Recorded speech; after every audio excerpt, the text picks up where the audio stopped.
வேளையிலே கூட அதை குறித்ததான ஒரு செய்தியை தான் நான் உங்களுக்கு சொல்ல விரும்புகிறேன். தேவனுடைய அன்பு. என்னது? God's love. தேவனுடைய அன்பு விலையேற பெற்ற அன்பு. நம்மளால் அதை என்ன பண்ண முடியாது, அளந்து பார்க்கவே முடியாது. வேதத்தில் இருந்து ஒரு வசனத்தை நாம் வாசிப்போம். முதலாவதாக எபேசியர் 3ஆம் அதிகாரம் 18ஆம் வசனம். எல்லா வசனங்களையும் நான் வாசிக்கிறேன். நீங்கள் தயவுசெய்து வேதத்தில் எடுத்து அந்த வார்த்தைகளை பார்க்க உங்களை நான் உற்சாகப்படுத்துகிறேன். Ephesians chapter 3 verse 18.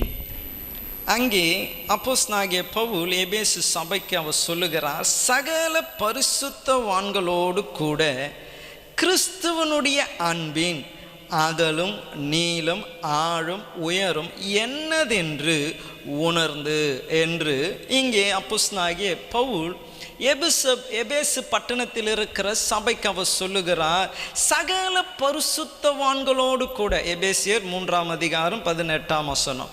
அவர் சொல்லுகிறார், சகல பரிசுத்தவான்களோடு கூட நீங்கள் ஒரு காரியத்தை உணரணும். தேவனுடைய அன்பு நீங்கள் நினைக்கிறதை போல அல்ல. இந்த தேவனுடைய அன்பு எப்படிப்பட்டது என்றால், அதனுடைய அகலமோ ஆழமோ நீளமோ உயரமோ நம்ம மெஷர் பண்ண முடியாத அளவுக்கு பெருசு. நம்ம சில நேரங்களிலே தேவன் இவ்வளவுதான் நேசிக்கிறார் அப்படி என்ற ஒரு ஐடியா நம்மளுக்குள்ள என்ன பண்ணுது, வந்துடுது. இவ்வளவுதான், காட் கேன் லவ். சில நேரங்களிலே நமக்குள்ளேயே யோசனை வருது, நம்மளெல்லாம் எங்கே கர்த்தர் நேசிக்க போகிறார் என்று சொல். அப்போ இவர் சொல்லுகிற காரியம் பாருங்க, அகலும் உயரும், அப்புறம் என்னது, ஆழம் நீளம். அப்போது நம்ம நீளத்தை பார்த்தா இவ்வளோ நினைக்கிறாரு அப்படின்னா இன்னும் டீப்பாக போகுது.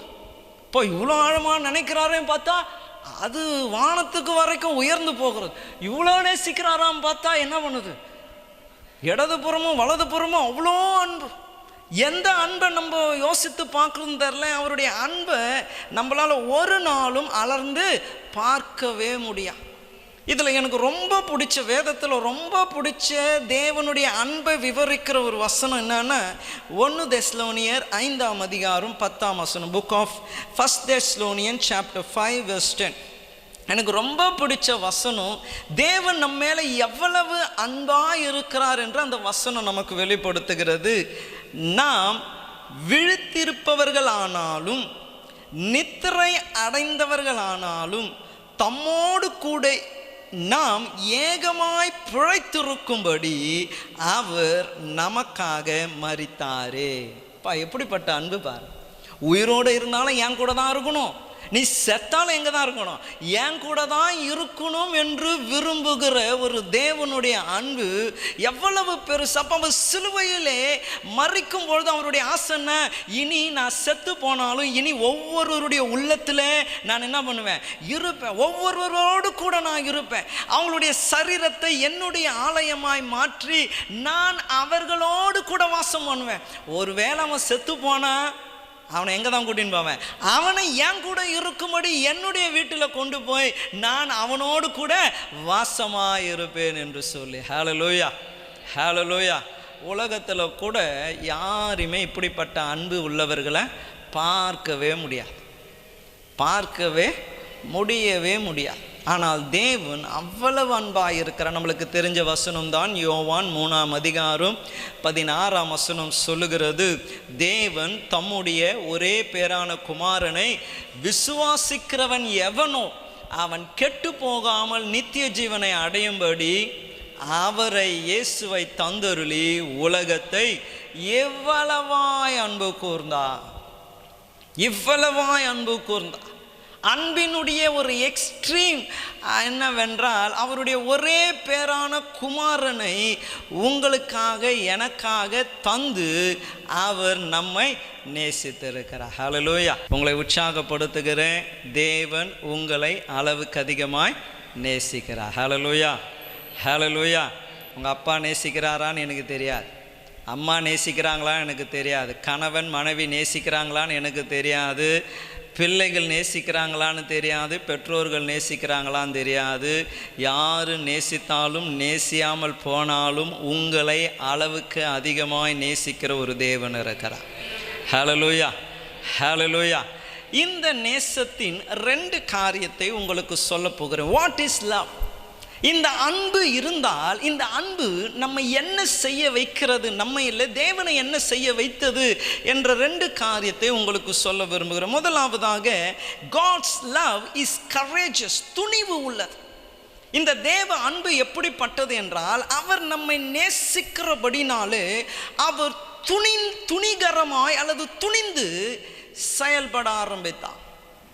நீங்கள் வாசிப்பில் என்றால் மத்தேயு சுவிசேஷம் 26ஆம் அதிகாரம் 67ஆம் வசனம் இவ்விதமாய் சொல்லுகிறது.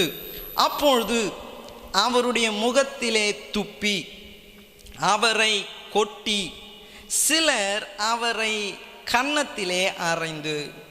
அதே 27ஆம் அதிகாரம் 28ஆம் வசனத்திலிருந்து 31ஆம் வசனம் வரைக்கும் அவர் வஸ்திரங்களை கழற்றி சிவப்பான மேலங்கி அவருக்கு உடுத்தி முள்ளால ஒரு முடியை பின்னி அவர் சிரசின் மேல் வைத்து அவர் வலது கையில் ஒரு கோலை கொடுத்து அவருக்கு முன்பதாக முழங்கால் படியிட்டு, யூதனுடைய ராஜாவே வாழ்க என்று அவரை பரியாசம் பண்ணி அவர் மேல் துப்பி அந்த கோலை எடுத்து அவர் சிரசிலே அடித்தார்கள்.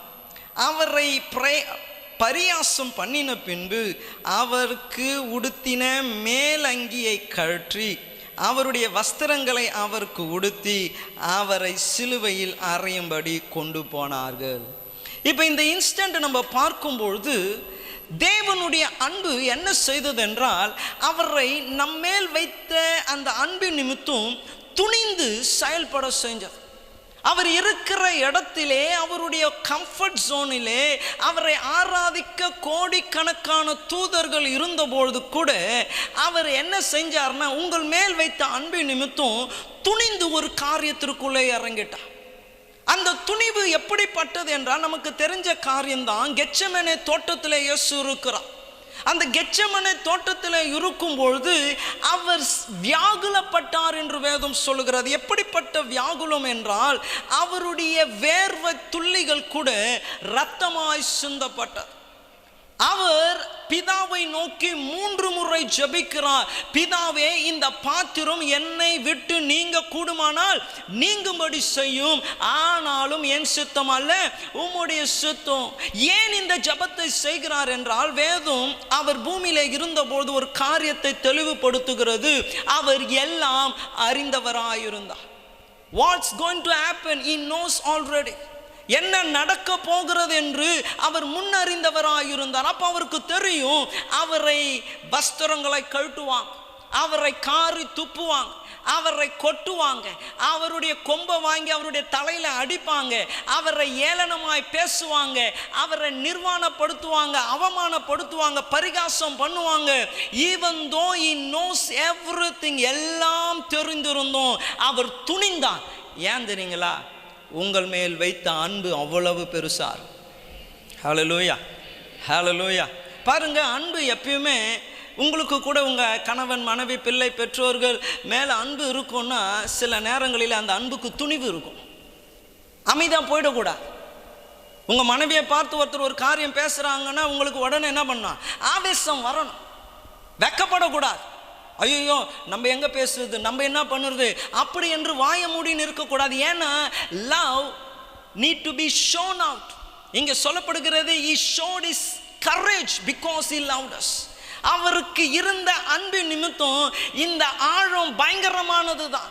ஒரு 33 வயது வாலிபனை தெருக்களிலே நிர்வாணமாய் நடத்தி கொண்டு போகும்பொழுது அந்த வாலிபன் எப்படி இருந்திருக்கும்? கல்லால் அடிக்கிறாங்க, அவர் அவமானமாக பேசுகிறாங்க, தோ மேசியா போகிறான், எல்லாருக்கும் அற்புதம் செஞ்சான், எத்தனை பேரை ஏமாற்றி சாப்பிட்ருப்பான் இவன். மாட்டிக்கினானா பேசியிருக்க மாட்டாங்க. எவ்வளோ பேர் தூஷணமாக பேசியிருப்பாங்க, எல்லாத்தையும் கேட்டார். ஆனால் அவர் துணிந்ததற்கு ஒரு காரணம் தான். அந்த காரணம் இங்கே இருக்கிற சபையில் இருக்கிற எல்லாரையும் நான் சொல்ல மாட்டேன், நீ மட்டும்தான் காரணம், நீ மட்டும்தான் காரணம். இந்த சபை காரணம் அல்ல, உலகம் காரணம் அல்ல, யூ ஆர் பர்சனலி, நீ மட்டும்தான் காரணம். அவர் துணிந்து பரலோகத்தை விட்டு இந்த பூமிக்கு இறங்க. அவர் துணிந்து இந்த அனுபவத்திற்குள்ளே அவர் கடந்து போக நீ மட்டும்தான் காரணம். ஏன்னா உன்மேலே அவர் வைத்த அன்பு அவ்வளவு பெரிதாக இருக்கிறது. நான் வாழ்ந்தாலும் இவன் என் கூட தான் வாழணும், நான் அவன் செத்தாலும் என் கூட தான் இருக்கணும் என்ற அவருடைய அன்பு அவ்வளவு பெரிதாக இருக்கிறது. ஹல்லேலூயா, ஹல்லேலூயா. இன்னைக்கு வந்திருக்கிற உங்களை நான் உற்சாகப்படுத்தினேன். இதை காட்டிலும் உலகத்தில் யாராலும் என்ன பண்ண முடியாது, நேசிக்கவே முடியாது. No one can. இன்னைக்கு நீங்கள் யோசித்து பார்க்கணும், தேவன் கடவுள் இவ்வளவா என்னை நேசித்து எனக்காக துணிந்து இருக்கிறார்னா, இன்னைக்கு ப்ரெசன்ட் டே உங்கள் லைஃப்பை யோசித்து பாருங்களேன். நீங்கள் இருக்கிற நிலையை யோசித்து பாருங்கள்.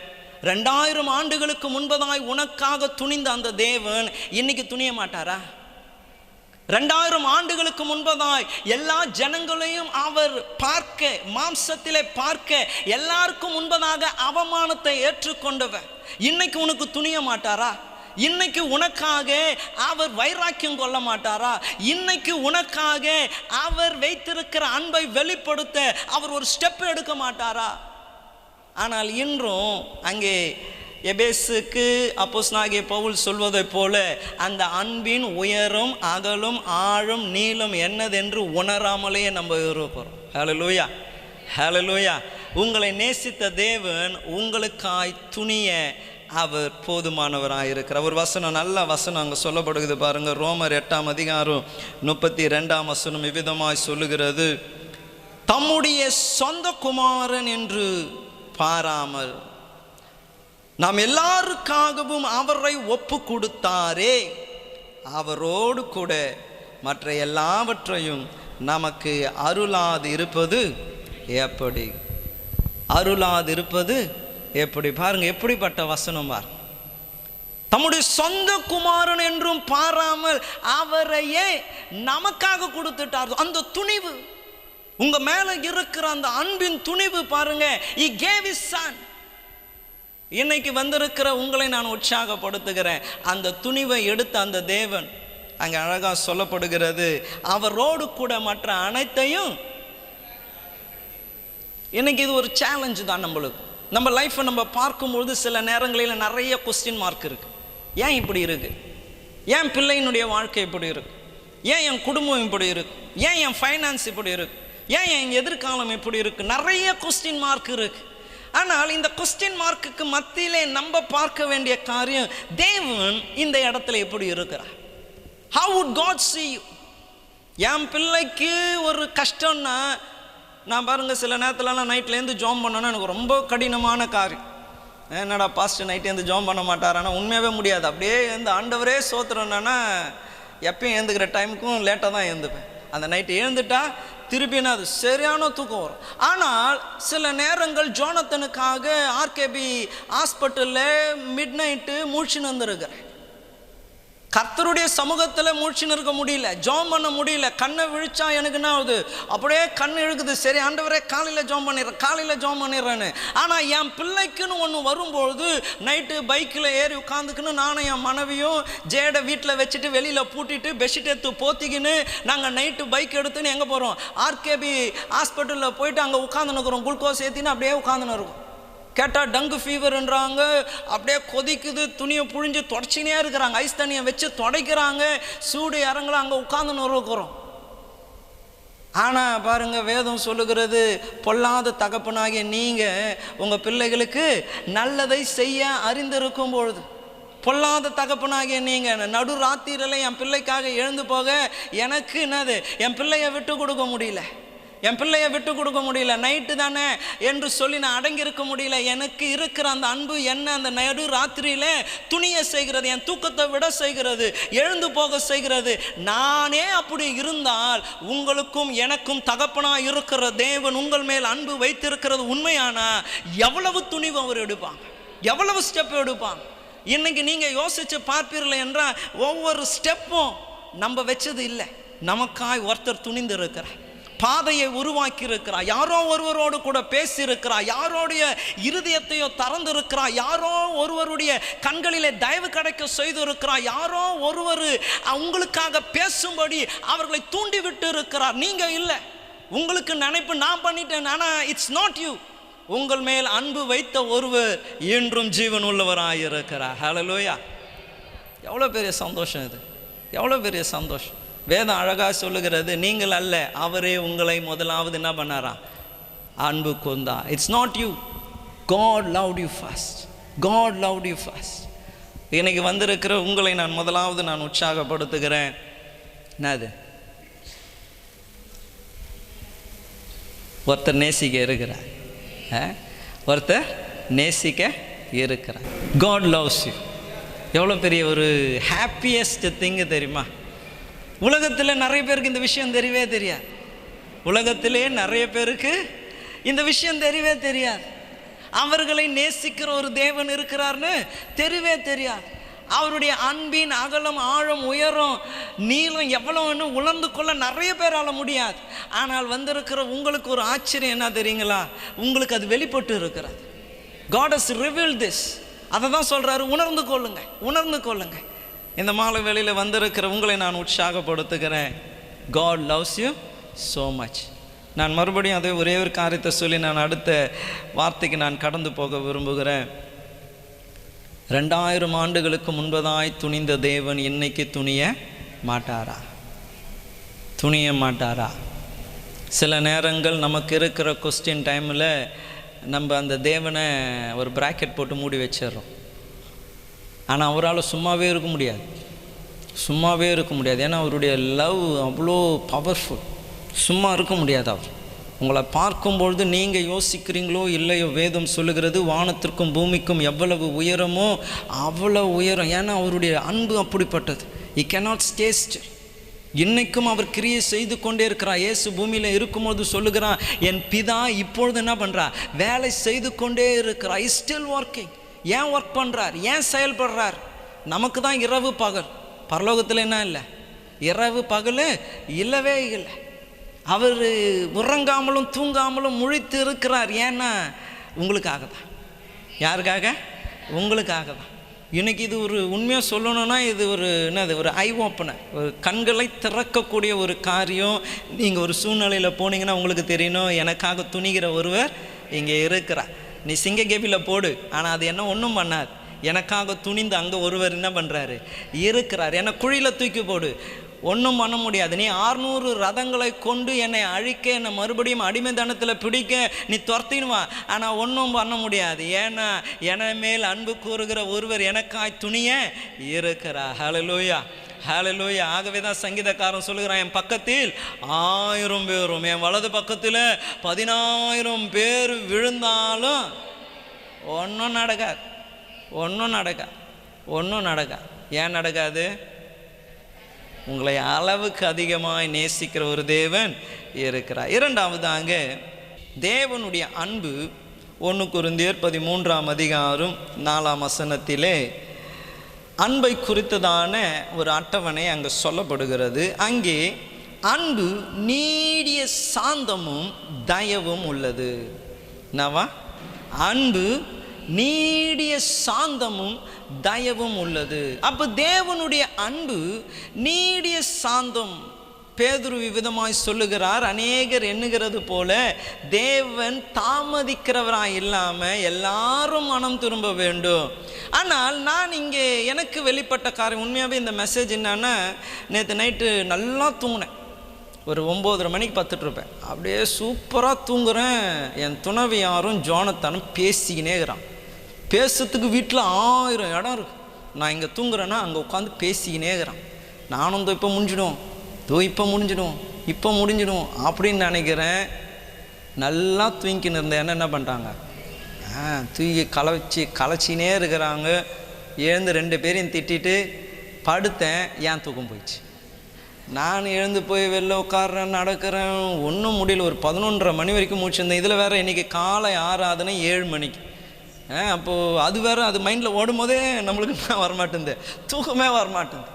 சரி பத்தலாம் அப்படியே போய் படுத்தேன். படுத்ததுமே எனக்குள்ளே வந்த ஒரு செய்தி தான் நான் உங்கள் மத்தியில் சொல்லுவேன். 10 இருக்கிற மனசில் இதெல்லாம் ஓடுது. துணிகிற தேவன் உனக்காக. இரண்டாவது இங்கே நம்ம பார்க்கும்பொழுது நீடிய சாந்தம் உள்ள தேவன். அப்போ அவருடைய சாந்தம், மன திரும்புதல் என்பது எனக்கு வெளிப்படலை. எனக்கு தேவனுடைய அந்த நீடிய சாந்தம் என்னன்னா, அநேக நேரங்களில் நம்ம நினைக்கிற காரியம் அவரை நம்ம திரும்பி நேசிக்கணும். Because he loved us. நமக்குள்ளே இருக்கிற ஒரு மனம் என்னன்னா, நம்ம நேசித்தாதான் அவர் நம்மளை நேசிப்பார் அப்படி என்ற ஒரு கான்செப்டே தப்பு. ஏன்னா ஒன்றை எதிர்பார்த்தாலே அது அன்பு இல்லை. நான் இதை செய்கிறேன் அதனால் நீ செய்யணும்னு நினச்சிட்டா அது என்ன இல்லை, அன்பு இல்லை. இன்னைக்கு நிறைய பேருடைய அன்பு இப்படி தான் உலகத்தில் இருக்கிறது. பிகாஸ் ஐ லவ், நீ இப்படிலாம் தான் வாழணும். பிகாஸ் ஐ லவ், நீ இப்படிலாம் தான் பேசணும். பிகாஸ் ஐ லவ், நான் உன்னை நேசிக்கிறதுனால நீ இப்படி தான் இருக்கணும் என்று சில சட்டதிட்டங்களுக்குள்ளே நம்ம அடைக்கிறாங்க. ஆனால் தேவனுடைய அன்பு அப்படிப்பட்டது இல்லவே இல்லை. தேவன் அவர் நீடிய பொறுமையாய் நீடிய தயவு உள்ளவராய் இருக்க காரணம் எனக்கு வெளிப்பட்டது என்ன தெரியுங்களா, அவர் உங்களை நேசிக்கிறார் என்பதை நீங்கள் அறியும்படி அவர் நீடிய பொறுமையோடு இருக்கிறார். ஹல்லேலூயா. அவர் வெயிட் பண்ணிக்கினே இருக்கிறார். இன்னைக்கும் உலகத்திற்கு அவர் காத்து கொண்டு இருக்க காரணம்னா தான் I love them so much. அதை அவங்க தெரிஞ்சுக்கணும், அவங்க அதை தெரிஞ்சுக்கணும். இன்னைக்கு நம்ம ரைட்டாக வாழணும்னு நினச்சா, இன்க்ளூடிங் மீ, இங்கே யாருமே பரிசுத்தவான் இல்லை. நீங்கள் யாருமே பரிசுத்தவான் இல்லை. ஏன்னா வேதம் சொல்லுகிறது, நீ பாவம் செய்யலன்னு சொன்னா வேதம் என்ன சொல்லுது, நீ கர்த்தரை பொய்யன் என்று சொல்லுகிற. You make God a liar. எல்லாரும் பாவம் செய்து தேவ மகிமையை அற்றும் அந்த ஸ்டாண்டர்டுக்கு ஒருவராலும் ஒரு நாளும் வரவே முடியாது, ஒருவராலும் வர முடியாது. அப்போ நம்மளுடைய கிரியை அவரிடத்துல இருக்கிற அந்த அன்பை கொண்டு வராது. இவனை நேசிக்கணுமா அப்படின்னா அவருக்கே கேள்விக்குறிதான். இவளா இவங்களையா நான் நேசிக்கணுமா என்று சொல்லி. ஆனா அவருடைய அன்பு உங்களிடத்திலிருந்து ஒன்றும் எதிர்பார்க்கல. It doesn't expect that you love him. ஆனா நம்ம நேசிக்கணும். ஆனால் நீங்கள் நேசிக்கணும் என்பது அவருடைய எதிர்பார்ப்பு இல்லை. அவர் உங்களை நேசிக்கிறார் என்பதை நீங்கள் அறிய வேண்டும். அதற்காக அவர் காத்திருக்கிறார். ஹல்லேலூயா, ஹல்லேலூயா. சொல்லுவாங்க பாருங்க, ஒன் சைட் லவ் கேள்விப்பட்டிருக்கிறீங்களா? என்னது? ஒரு தலை காதல். ஒருத்தர் மட்டும் லவ் பண்ண இருப்பார். இப்போ நீங்கள் எல்லாம் சர்ச்சில் இருந்தால் கூட நிறைய பேருக்கு கர்த்தர் ஒரு தலமாக தான் லவ் பண்ணுகிறார். ரிட்டன் லவ்வே இல்லை. என்ன லவ் இல்லை? ரிட்டன் லவ் இல்லை. பார்க்கறதுக்கு எல்லாரும் ஹஸ்பண்ட் அண்ட் ஒய்ஃப் எடுத்துக்கினா கூட நிறைய இடத்துல அப்படி தான் இருக்கு. பார்த்தா ரெண்டு பேரும் கப்புள்ஸ் தான், ஆனால் ஒருவர் என்ன பண்ணுறது இல்லை, நேசிக்கிறதே இல்லை. ஒரு தலை காதல் தான். இப்படி பேச மாட்டாங்களா, இப்படி ட்ரெஸ் வாங்கி கொடுக்க மாட்டாங்களா, இப்படி என்னை வெளியில் கூட்டின்னு போக மாட்டாங்களா, ஏக்கங்கள் இருக்கிறது. ஆனால் நிறைவேற்ற இல்லை. ஈவன் டுடே தேவனும் அப்படி தான் இருக்கிறார். ஒரு தலை காதல். சபையின் மேலே அவருக்கு ஆசை இருக்கிறது, அன்பு இருக்கிறது. ஆனால் நீடிய பொறுமையோடு ஏன் இருக்கிறார் தெரியுங்களா? Is waiting. இந்த அகலத்தையும் இந்த ஆழத்தையும் இந்த உயரத்தையும் இந்த நீளத்தையும் எப்பனா உணர்ந்துப்பாங்க. நான் இவங்க மேலே வச்சிருக்கிற அன்பு எவ்வளவு பெருசு என்று எப்பனா அவங்க உணர்ந்து கொள்வார்கள் என்று சொல்லி அவர் இன்றும் நீடிய பொறுமையோடு காத்து கொண்டு இருக்கிறார். ஹல்லேலூயா, ஹல்லேலூயா, ஹல்லேலூயா. ஒன் சைட் லவ்வாக கூட அவரை விட்டுடலாம். அவர் உங்கள் மேலே வச்சிருக்கிற அன்பை ஒரு நாள் என்ன பண்ண போகிறது இல்லை, மாற்ற போகிறதே இல்லை. ஏன்னா அவருடைய அன்பு நம்ம நினைக்கிற மாதிரி மனுஷர்களுடைய அன்பை போல அல்ல. நீ சிரிச்சு பேசுனா நானும் சிரிச்சு பேசுவேன், நீ கோமா பேசினா நானும் கோமா தான் பேசுவேன். இது உலகத்தின் அன்பு. ஆனால் தேவனுடைய அன்பு அப்படி அல்ல. வேதம் சொல்லுகிறது, நீங்களும் நானும் பாவிகளாய் இருந்தபொழுது கிறிஸ்து இயேசு நமக்காய் மரித்ததினால் பிதாவாகிய தேவன் நம்மேல் வைத்த அன்பை விளங்க செய்தார். அப்போ நீங்கள் நல்லவனாக இருக்கும்பொழுது அல்ல, நல்கிரியைகளை செய்யும்பொழுது அல்ல, நீங்கள் துன்மார்க்கர்களாக இருக்கும்பொழுதே உங்களை நேசித்திருப்பார் என்றால் யோசிச்சு பாருங்கள். இன்றைக்கும் வெயிட் பண்ணினே தான் இருக்கிறேன். ஒரு மனுஷன், நான் போன வாரத்தில் ஒரு ஷார்ட்ஸ் பார்க்கும்போது கேட்குறாரு, என்ன இயேசு கடவுள்ன்றீங்களே, நல்லவர் தானே அவர்? உலகத்தில் எவ்வளோ கஷ்டம் நடக்குது, எத்தனை பேர் கொலை செய்யப்படுகிறாங்க, எவ்வளவு பாவம் மிகுதியாக இருக்கிறது, இவ்வளோ அக்கிரமம் நடக்கிறது, உங்கள் கடவுள் என்ன பண்ணார்? நல்ல கடவுள்னு சொல்கிறீங்களே, உலகத்தில் இப்படிப்பட்ட சூழ்நிலை இருக்கும்பொழுது உங்கள் கடவுள் என்ன பண்ணார் அப்படின்னு. உடனே அதுக்கு பதில் சொல்கிறவர் சொன்னார், தன் ஜீவனையே கொடுத்தார். உலகம் இவ்வளோ பாவத்தில், இவ்வளோ கொலையில், இவ்வளோ காரியம் இருக்கும்பொழுது எந்த மனுஷனும் துணிந்து வரல இந்த நிலையை மாற்ற. ஆனால் என் கடவுள் வந்தாருங்க. என் கடவுளை நீ கூப்பிட்டதுனால வரல, அவரா தேடி வந்தா, அவருடைய ஜீவனை கொடுத்தா, ரத்தத்தை சிந்தினா, அவமான நிந்தனைகளை ஏற்றுக்கொண்டா. காரணம் என்ன தெரியுங்களா? உங்கள் மேல் வைத்த அன்பு அவ்வளவு பெருசு, அவ்வளவு பெருசு. இன்று நான் உங்களை உற்சாகப்படுத்த விரும்புகிறேன். நீடிய பொறுமையோடு. எதற்கு நீடிய பொறுமை? மனம் திரும்புதலுக்கெல்லாம் இல்லை, அதெல்லாம் நடக்கும், அதெல்லாம் நடக்கும். தேவனுடைய அன்பை அறிந்து கொண்டால் உங்கள் லைஃபு அப்படியே தலை நேராக மாறும். தலை நேரம் அன்பை புரிஞ்சு கொள்ளாத வரைக்கும் தான் பாவம் உங்களுக்கு முக்கியமாக தெரியும், பணம் உங்களுக்கு முக்கியமாக தெரியும், பல உறவுகள் உங்களுக்கு முக்கியமாக தெரியும். ஆனால் தேவனுடைய அன்பை ருசி பார்த்துட்டா மீதி எதுவுமே உங்களுக்கு என்னவா இருக்காது, பிரதானமாக இருக்காது. அதனால தான் பவுல் சொல்லுகிறார், எனக்கு லாபமான அனைத்தையும் நஷ்டம் என்று எண்ணுகிறேன். எப்படியா? குப்பையா, குப்பையா. லாபம் வரும் இதில், ஆனால் தேவ அன்பை ருசி பார்த்துட்ட பிறகு அவருக்கு அது என்ன இல்லை, லாபம் இல்லை. இதில் ஒரு முக்கியத்துவம் இருக்குது, இதில் ஒரு மேன்மை இருக்குது, இதில் ஒரு உயர்வு இருக்குது, எல்லாம் தெரிஞ்சிருக்கு. ஆனால் தேவனுடைய அன்பை ருசி பார்த்துட்ட பிறகு அதே இடத்துல தேட்டரில் போய் உட்காரத்துக்கு மனசு வர மாட்டேங்குது, அதே சிநேகிதனோடு கூட உட்காந்து கதை பேச மனசு வர மாட்டேங்குது, தவறான மொழியில் சம்பாதிக்க மனசு வர மாட்டேங்குது, தவறான காரியங்களில் இருக்க மனசு வராது. ஏன்னா அன்பை ருசி பார்த்துட்டா, அன்பை ருசி பார்த்துட்டா. ருசி பார்க்கலன்னா எல்லாமே நம்மளுக்கு எதாக தான் இருக்கும், பிரதானமாக தான் இருக்கும், எல்லாம் நம்மளுக்கு முக்கியமாக தான் இருக்கும். அப்போ இங்கே கர்த்தர் சொல்லுகிறாங்க, அதுக்கு தான் பொறுமையோடு இருக்கிறா, அதுக்கு தான் பொறுமையோடு கூட இருக்கிறா. One side love. நான் லவ் ஒன் சைட் லவ்வுக்கே உயிரை கொடுத்துருக்கிறார் பாருங்க. ஒன் சைட் லவ்வுக்கே. அப்போ நீங்களும் லவ் பண்ணுறீங்கன்னு தெரிஞ்சா எப்படி இருக்குன்னு யோசித்து பாரு. உண்மையாகவே அது ஒரு பெரிய ரெவலேஷன் தானே. ஒருத்தரை காதலுக்கே அவர் தன் ஜீவனை கொடுக்க துணிந்திருப்பாரே என்றால் நீங்களும் அவரை நேசிப்பீர்கள் என்று அறியும் போது எவ்வளவு நமக்காய் செய்ய அவர் ஆயத்தமாக இருப்பார். ஹல்லேலூயா, ஹல்லேலூயா. அதனால தான் வேதம் சொல்லுகிறது, ஒரு பாவி மனம் திரும்புகிறதுனால. இன்னைக்கு நிறைய ஞானஸ்தானம் எடுத்த பாவிகள் இருக்கிறாங்க, நிறைய பேர் அப்படி தான் இருக்கும், பாவத்திலே அப்படியே அகப்பட்டவர்களாக இருக்கும். இன்னைக்கு நான் உங்களை உற்சாகப்படுத்த விரும்புகிற காரியம் அதுதான். அவர் இன்னும் பொறுமையாக தான் இருக்கிறார். எப்படி இருக்கிறாரு? ஆமாம், ஒன் சைட் லவ். லெட்டர் அமிச்சினேங்கிறார். சண்டே சர்ச்சுக்கு வரும்போதெல்லாம் என்ன பண்ணுறோம், அவருடைய லெட்டரை தான் உங்களுக்கு பாஸ் பண்ணினே இருக்கிறோம். கவலைப்படாதே மகளே, நான் அற்புதம் செய்வேன். வனாந்திரத்திலே வழியும் அவாந்திர வழியிலே ஆறுகளை உண்டாக்குவேன், நான் புதிய காரியத்தை செய்வேன், நீ நீர்ப்பாய்ச்சலான தோட்டத்தை போல வற்றாத நீர் ஊற்ற போல இருப்பா. லவ் லெட்டர் அமிச்சினே இருக்கிறார், லவ் லெட்டர் அமிச்சினே இருக்கிறார். நம்ம என்ன பண்ணுறோம்? சிலர் இருக்கிறாங்க பார்த்தீங்களா, சொல்லுவாங்க பாருங்க, ஆதாயத்துக்கு மாத்திரம் லவ் பண்ணே இருப்பாங்க. அப்புறம் என்ன பண்ணுவாங்க, வேலை முடிஞ்சதுமே கழட்டி விட்டு போகிறோம் போலவே. பாருங்கள், லவ் ஸ்டோரிலாம் நிறைய இருக்குது. ஆமாம், மொபைல் ரீசார்ஜ் பண்ணோன்னா அப்படியே நல்லா ஜாலியாக பேசுறது, எங்கன்னா போகணுன்னா ஜாலியாக பேசுறது, நல்ல காரியம் வாங்கணுன்னா ஜாலியாக பேசுறது. ஆனால் ட்ரூ லவ் இல்லை. இதை வாங்கணும், இதை வாங்கிடணும், எப்படியாச்சும் வாங்கிடணும். இன்றைக்கி நிறைய பேர் அப்படி தான் இருக்கிறோம். ஆனால் தேவனுடைய அன்பு நீடிய சாந்தம் இஸ் வெயிட்டிங்.